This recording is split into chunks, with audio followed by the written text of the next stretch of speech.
America and Canada recently got a formal divorce, not on paper, not legally, but in every way that is truly important. Additionally, the phone call that just took place between Ottawa and London, that goes beyond simple diplomacy. That tells the world that everything we believe to be true about North America is no longer united. This is what happened just now. Mark, the Prime Minister, in February, Carney answered the phone, 16th, and referred to the British Prime Minister, Keir Starmer. However, this was not a courtesy. Give a call. This wasn't your typical diplomatic greetings. What they talked about is nothing less than a comprehensive reorganizing Canada's position within the global order. What I'm going to show you now, you alter the entirety of what's occurring between the United States and Canada states. The two leaders discussed the defense security as well as resilience bank.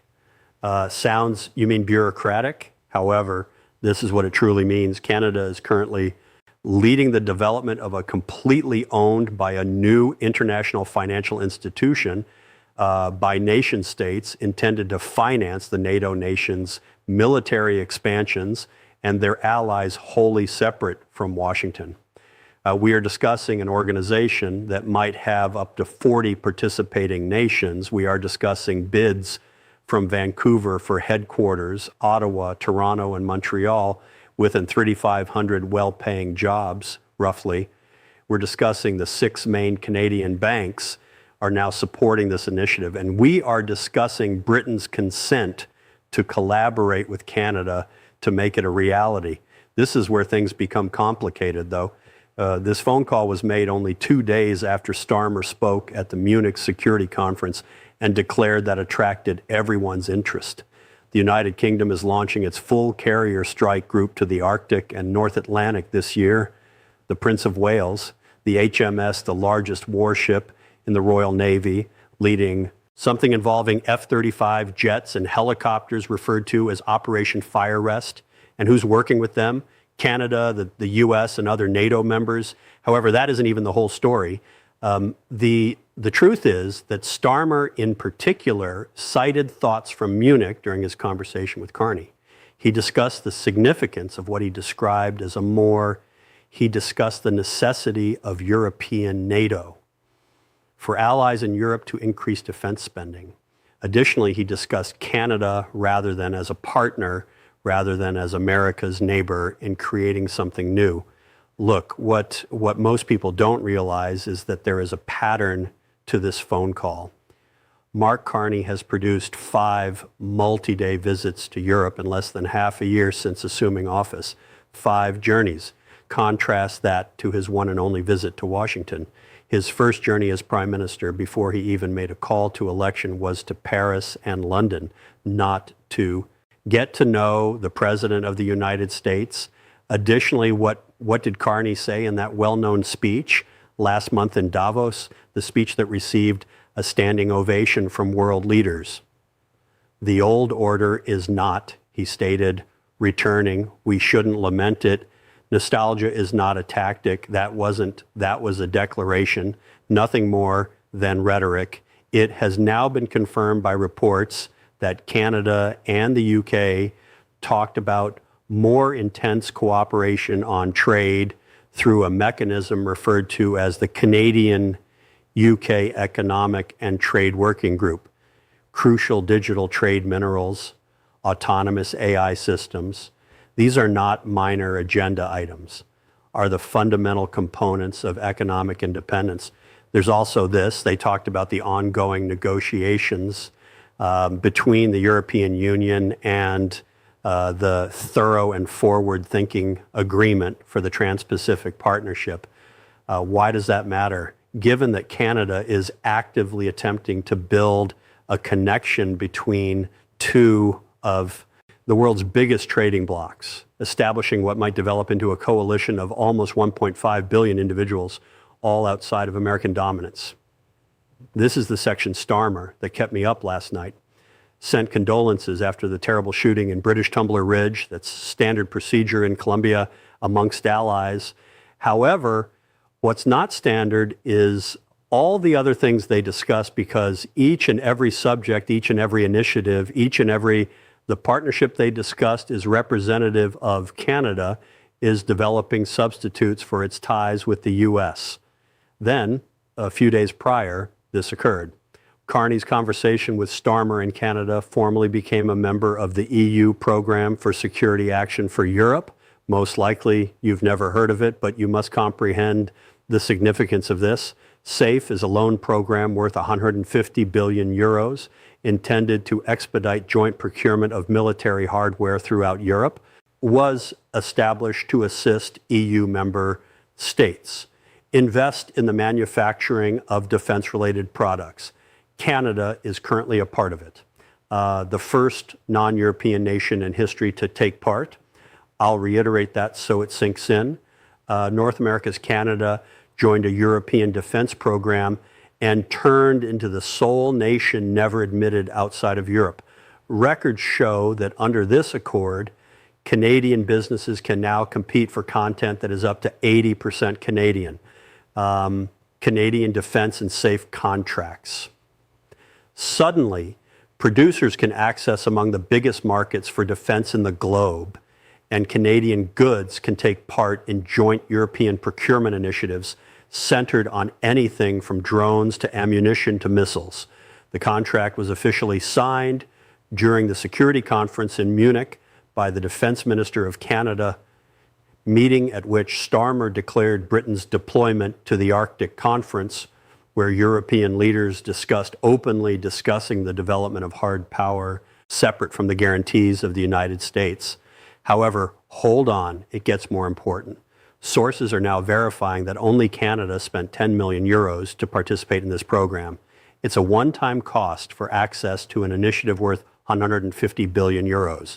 In the meantime, reports suggest that Britain was requested much more in the Canada entered at a fraction of billions.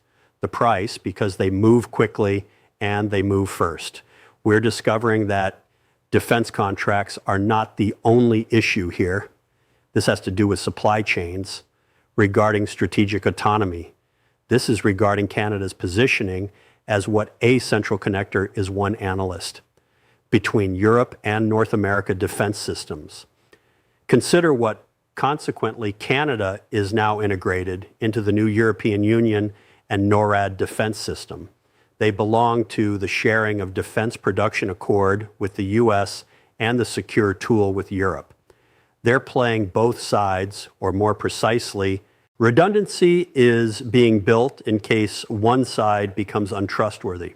Here's what the Canada-EU is not being discussed. Summit in June of last year produced something referred to as a defense and security collaboration. That contract established the foundation for everything that is currently taking place. It made it possible for Canada to take part in SAFE. It allowed European procurement to Canadian producers, and it indicated Ottawa's seriousness to the world about looking outside of Washington. Carney signed 12 trade agreements at that summit and security accords among 4 continents: Indonesia, Ecuador, and the United China. India, Qatar, and the Arab Emirates are Brazil, Mercosur, the upcoming ASEAN bloc. The list continues to expand, and all of these agreements have the same objective: lowering Canada's reliance on its biggest trading partner in the South. The most recent data indicates that more than 75% of currently Canadian exports are sent to the 75% in the United States. That's an exceptional degree of economic integration, and Carney has promised to double exports from non-US countries in 10 years. That's a talking point, not a change. What does this signify now for the call from Carney Starmer? That these two leaders talked about defense collaboration and the DSR Bank. They weren't merely chit-chatting. Britain was coordinating their strategy, is seeking methods to remain current as America's dedication to European security becomes unclear. Canada is searching for partners who can assist it endure financially if U.S. tariffs become permanent. Officials are currently claiming that Canada sees Britain, as Carney himself referred to, a trustworthy partner, and that term reliable partner is working hard because the implication is obvious. Someone else is no longer regarded as trustworthy. Deployment of HMS Prince of Wales to the Russia is not the only country in the Arctic about demonstrating that NATO's European members can operate along with Canada in the high north together. It's about proving one's ability without American leadership, and it concerns generating information on the ground or information on the water that will be extremely challenging to in reverse. This is where the narrative shifts. A surprising development. The defense security and Carney's pitch for Resilience Bank isn't some far-off proposal to Starmer. It is currently taking place. The first. The charter is already being written by nations. The location of the headquarters will be declared by the end of March, and by the middle of parliaments in NATO nations in 2026 will vote in favor of it. Here's how it functions. The DSR Bank will be owned by a multilateral institution solely by national governments. No private shareholders, no corporate authority, simply governments combining their creditability to pay for security and defense large-scale projects. The bank addresses three significant obstacles that have been preventing Western rearmament. Initially, economical funding for governments providing affordable long-term financing without putting further strain on the national balance sheets. Secondly, more intelligent and quicker procurement, supporting governments simplify and fund defense purchases. Lastly, opening up private capital by offering assurances that allow commercial banks to finance defense and security companies throughout the whole supply chain. After that, this occurred. Now, all 6 of Canada's largest banks have declared their backing for the DSR TD, CIBC, Royal Bank of Canada, National Bank, Scotiabank, and all just one, in addition to significant international banks such as Deutsche, Commerce Bank, ING, and Bank. Development team focusing on the bank comprises former high-ranking NATO officials, seasoned international bankers with oversaw advisors and billions of dollars worth of assets from all over North America, Europe, and one senior military official in the Indo-Pacific. The involved advisor referred to it as a reaction to a fresh understanding that in order to avoid, you must get ready for war.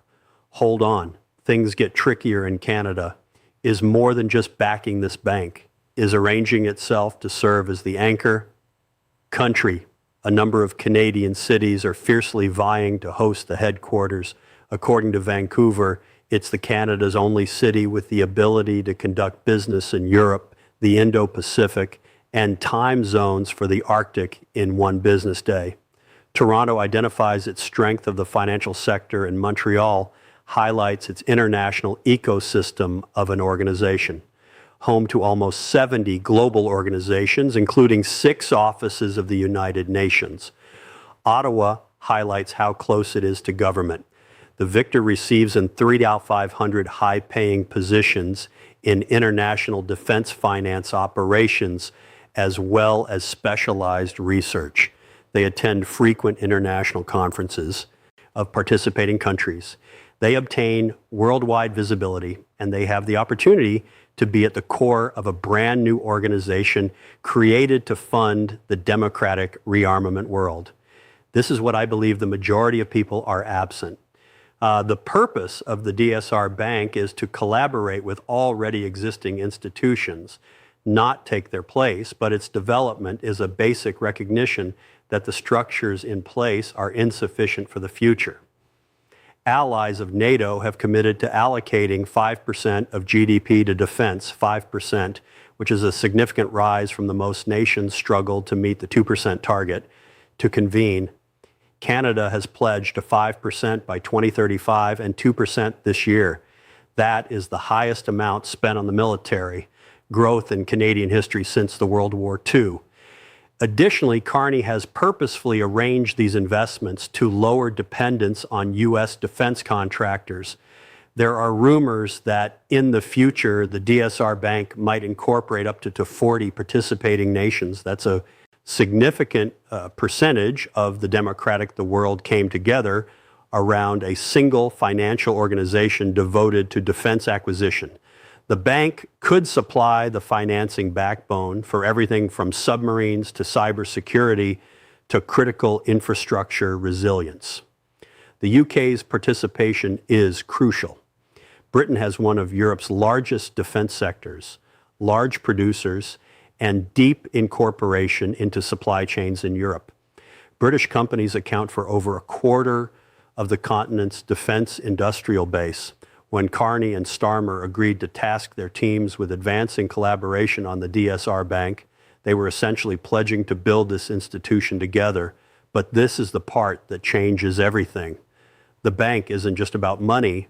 Sources are now confirming that some nations have asked whether it could become a convening authority to bring together different countries, other multilateral institutions, and commercial banks to create new secure supply chains that aren't dependent on those nations presenting a threat today. In other words, supply chains that don't run through China or through America if America becomes unreliable. Let me tell you what this all means for the future of North American unity. Canada used to be the test case for deep integration with the United States.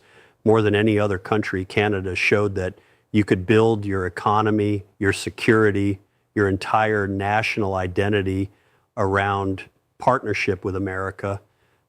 Supply chains were seamless. Defense cooperation was automatic. Cultural ties were assumed to be permanent. That model is dying. What we're witnessing isn't just a policy shift. It's a strategic reorientation that will take a generation to fully understand. Canada has concluded that dependence on Washington is too risky. And if Canada, the most integrated, most proximate, most culturally similar American ally, has reached this conclusion, then no alliance should be considered safe from reassessment. The Carney-Starmer call crystallized everything that's been building for months. Two leaders of major NATO allies, both representing countries that have historically relied on American security guarantees, discussing how to build alternatives together, not as a rejection of America, but as insurance against American volatility. Here's what the latest information shows about Canada's strategy. First, diversify trade. 12 new agreements across 4 continents in 6 months. Ecuador, Indonesia, UAE, China, and counting. Talks ongoing with India, ASEAN, Mercosur, the Philippines, Thailand, Saudi Arabia. The goal is to cut America's share of Canadian exports from 75% to something sustainable. Second, build European ties, the Safe Defense Agreement, the DSR Bank Partnership, the Security and Defense Partnership signed last June, 5 trips to Europe in 6 months. Canada is embedding itself in European institutions in ways that would have seemed unthinkable just 2 years ago. Third, strengthen the military.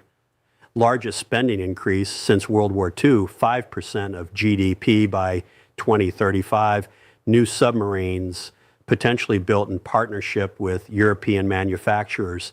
Arctic infrastructure investments, all of it designed to ensure Canada defend itself and contribute to allied defense without depending solely on American systems. Fourth, create new institutions. The DSR Bank represents Canada's ambition not just to participate in the existing order, but to shape what comes next. A new multilateral financial institution potentially headquartered in Canada, financing the rearmament of 40 democracies. Officials are now saying that this approach reflects what Finnish President Alexander Stubb called values-based realism. Canada will remain committed to sovereignty, human rights, and international law and principle, but Canada will be pragmatic about working with partners who don't share those values if it serves Canadian interests. The implications ripple outward. If Canada can reduce its U.S. dependence, other countries will follow. Japan is watching. Australia is watching. Even European nations that have historically assumed American protection are reconsidering. The rules-based order that everyone talked about for decades has experienced what Carney called a rupture, not a transition. Starmer's announcement about deploying the carrier strike group to the Arctic fits this pattern perfectly. It's a demonstration that Britain, Canada, and other allies can project power together. It's a message to Russia about Arctic security, but it's also a message to Washington about European and Canadian capability. Where do I think this goes from here? The DSR Bank will be established by year's end. Canadian companies will start winning European defense contracts. Trade agreements with India and the Pacific will accelerate, and the conversation between Ottawa and London will become a template for how middle powers navigate an era where great power competition makes traditional alliances unreliable. Mark Carney said in Davos that nostalgia is not a strategy. He was right, and the phone call with Starmer proved he meant it. Canada is building a future that doesn't depend on any single partner, no matter how powerful, no matter how close, no matter how familiar. The question now isn't whether Canada's pivot will succeed, it's whether America even notices what it's losing until it's already gone. I'm curious what you think about this. Is Canada making the right call by hedging its bets?